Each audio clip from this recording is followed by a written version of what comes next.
lost in night, in the wood, shadows fight. Don't take gold, can't take flight. Power's gone, nothing's right. Cauldron cold, no more fire. Potions fail, dreams expire. Spirits whisper, call me liar. In the dark, lost desire. Purchase cry, echo loud. Through the fog, through the shroud. Mystic force, once so proud, now just whispers in the crowd.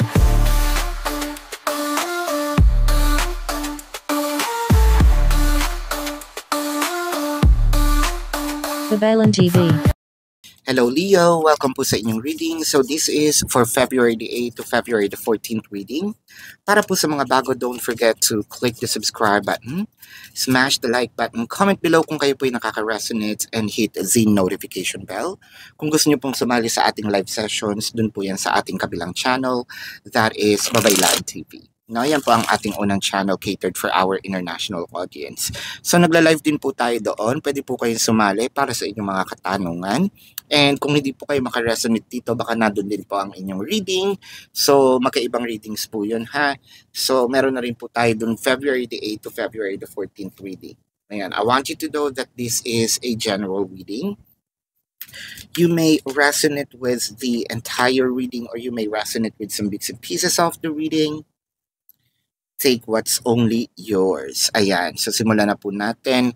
Leo, bakit parang dito merong maganda ang, laging maganda ang sinasabi. But it felt like it's too good to be true, no? Parang to a point wherein siguro naghihinala kayo na parang nambobola, no? Yung iba naman is parang may sinasabi dito na medyo may pagka-obsessive na, no? Pwedeng ikaw ito, pwedeng ito yung person mo, no? You can interchange the roles, no? Kasi what I am reading here is the dynamic naman. So, Leo, bakit kasi merong isa na parang either may tampo or so far, ayaw muna ituloy, no? Itong connection. What I am seeing in here is parang this is not my priority for now, or parang we are heading towards into something really, really serious, which I feel like bigla akong naisip na parang hindi pala ako handa, no? With the devil card in here and the hermit, so parang sasabihin naman dito ng person na yung parang nagpo-push, no? Wow, hindi ka pa handa sa tagal-tagal ng pagkakakilala natin, no? Ngayon, nung papunta na tayo sa isang a new chapter of our life, sasabihin mo, hindi ka pa handa. Parang nakakaloko naman, no? Siguro iniisip dito ng isang tao is hindi ka yata seryoso or wala ka yata talagang nararamdaman sa akin. Now, with the 4 of Cups and the 2 of Swords, parang someone here were shocked, no? Parang sinabi niya na, sandali maghinay-hinay tayo to a point na kung kailan na pag-usapan or kung kailan papunta na sa isang seryosong, sabihin nating sitwasyon, no? Tsaka ito parang unti-unting nanlalamig. Parang feeling ko may gusto mag-back out, no? Bigla-bigla yung pagbabago with the world card kasi from pagiging malambing, no? Let's say kahapon lang malambing siya. Ngayon nung napag-usapan, naging malamig. I just woke up ng parang ang lamig-lamig na ni person. Nagiging clueless ako kung ano yung nangyayari. Hindi ko alam kung ito ba dahil sa nung pag-usapan namin or dahil wala talaga siyang, hindi totoo yung nararamdaman niya sa akin, no, with the temperance. So, kahit ganun pa man, I am trying to stay in the connection, no, hinahabaan ko ang pasensya ko. Although nakakakita ko ng mga pagbabago naman. So, I feel like medyo, alam niyo yung sa ER, emergency room, or sa ICU, yung sa heartbeat, pag ganun-ganon, so parang meron ditong indecisive, no? Parang merong oo na hindi, minsan mapagbigay si person, minsan laging nandyan, minsan sweet, tapos bigla naman siyang mawawala. I think that this is going on the process, no, with the Queen of Swords, which is nakakainis. Parang sinasabi mo dito is, kung tayo, tayo, di ba? Huwag mo akong pasakayin sa isang sitwasyon na walang papuntahan, no? Nang hindi ko alam kung saan tayo papunta. Chances are, pwede rin ito sa mga walang label, no? Kung kailan papasok na sana kayo sa isang committed relationship, no? Yung from situationship to a committed relationship, parang, ay, bakit parang parang ayaw niya sa akin? Parang hindi ko na-feel ngayon, no? Na meron siyang efforts, no? When it comes to kung kayo na, meron kayong commitment, papunta naman kayo sa, let's say, living in together or nagli-live in na kayo or cohabitation, no? Kung kailan kayo nagkasama sa isang bubong or magsasama sa isang bubong, doon nawawala itong mga efforts ng lalamig, no? Doon naman sa mga kasal, parang ano ba tayo? No, parang naging magkaibigan tayo, naging para tayong mag-roommate. So, I feel like agaling-galing lang sa umpisa, no? If this is friendship, I feel like kaya ito lumapit. The perception here is may kailangan ka lang ba sa akin? 'Di ba?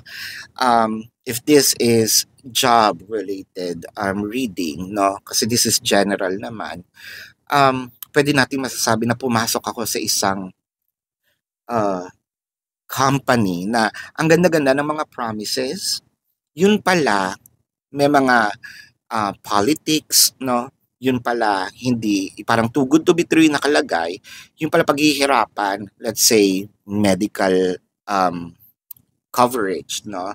Or medical cards, medical insurance. Yung pala, after 6 months or after a year, no? Meron nga.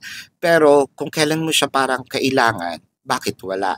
Yung incentives na dapat for these months, no, laging nadidelay, pwedeng after 3 months, so parang nakakawala ng excitement, no?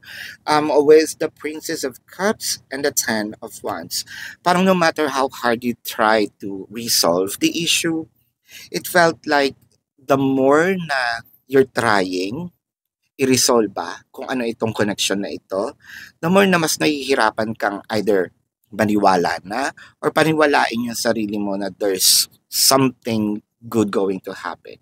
Parang nawawala yung gana natin, no?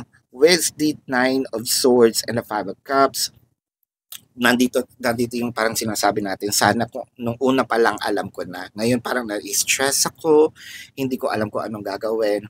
Nanghihinayang ako dahil kung alam ko lang sana nung umpisa, siguro I checked, no, for options. Siguro mas pinili ko yung isang company, meron pa akong isang list, no, or meron pa ako isa sa aking mga checklist, sana trinay ko muna doon, hindi ko muna sana pinirmahan yung contract, no. Kung ito yung friendship, no, ngayon nakaka-stress, sana pala okay lang kaming acquaintance. Ngayon parang nakakapunta-punta na ito sa bahay, para ako nai-stress, no? Instead na sana meron akong katuwang, no, na mapagsasabihan, either mas lalo akong nadidepress or nauutangan pa ako, no? With the Princess of Pentacles and the Hierophant. So, tinatry mo maging civil, no? Meron tayong mga pagtitimpe, yung pasensya natin, katulad ng sinabi ko, hinahabaan natin to a point wherein parang ngayon sa sitwasyon na nangyayari, you feel numb, no? May mangyaring maganda, thank you, no? Parang ipapalakpak ko na lang siya, at least may magandang nangyari. Pero you're not so much believing in a situation wherein things are gonna be fluid at this moment with the Five of Pentacles. Nandito ka sa iyong posisyon na parang ano ba, do I really need to walk out and look for an option, no? Well, let's check some more cards here. Leo, papaalala ko lang, no, na doon po sa ating kabilang channel na Babaylan TV, yun po ang ating unang channel catered for our international audience. Sa nagla-live po tayo doon, pwede kayong sumali, you're very much welcome. And Kung hindi nyo po yun maabutan, pwede naman kayo dito magtanong sa comment section as long as the question po is answerable by yes or no. Pero kung hindi nyo po maabutan, pwede naman kayo magtanong doon sa ating website, or kung hindi kayo masasatisfy sa yes or no na sagot, dumiretso kayo sa website, nasa description box po yan. Click the link, you will be routed to my website. Ayan, nandun po yung question form. Nandun po lahat ng information, amount per question, name, number, QR code for your reference. Ayan, I also created a 4 questions plus 1, so take advantage of it kasi discounted. And if you want to book a private reading, nandun din po siya. So, tingnan natin dito, Leo. Ayan, Zora Neale Houston. So, ito parang kasing sinasabi natin na ang dami-daming nangyayari, no? Actually, this is a witch of history. It parang this writes down, no, yung nangyari nung una. So we're jotting down, no, or walking down memory lanes. Siguro nung nagba-backtrack tayo, naiisip natin, kaya pala ganun yung mga sinabi niya dati kasi ganito pala yung kalalabasan. So, parang chine-check natin, nasan yung loophole, no? Bakit hindi natin nakita agad? Bakit hindi natin napansin, no? Kasi parang ngayon meron mga sumisingit-singit na mga backstories, no, na naaalala natin. Kaya pala, no? Merong kaya pala ganito kasi eto yung mangyayari, no? So, let's check a message from the universe. Slow down and take your time. There is no need to rush everything. You are already doing your part. Trust that what belongs in your life is already making its way towards you in divine timing. So I feel like meron naman magandang pag-asa, no, na parang pinangako sa atin ng universe. Wag lang nating madaliin, pero kailan, 'di ba? Hanggang kailan tayo magdudusa? Pero ang sinabi naman dito, what belongs to your life, no, is already making its way. So kung ano man itong manifestations natin, I think parating na rin siya. Medyo wag lang tayong mawawala ng pag-asa, no. Yeah, there are times na medyo siguro yung energy level natin bumababa dahil because of what's happening. Pero ang pinaka core ng reading na ito is huwag mawawala ng pag-asa dahil darating din naman ang saya, no? Hopefully, let's check yung update nitong reading na ito some other time. Probably sa bonus kung maganda po ang response, no? Yung likes, comments, shares, ayan. Tignan natin ang zodiac sign ng iyong person.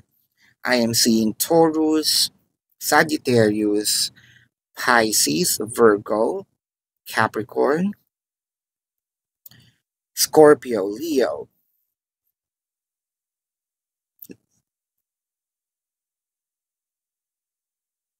Cancer. Yan, so this is your reading. Love and light. Namaste. See you po sa susunod na readings. Goodbye.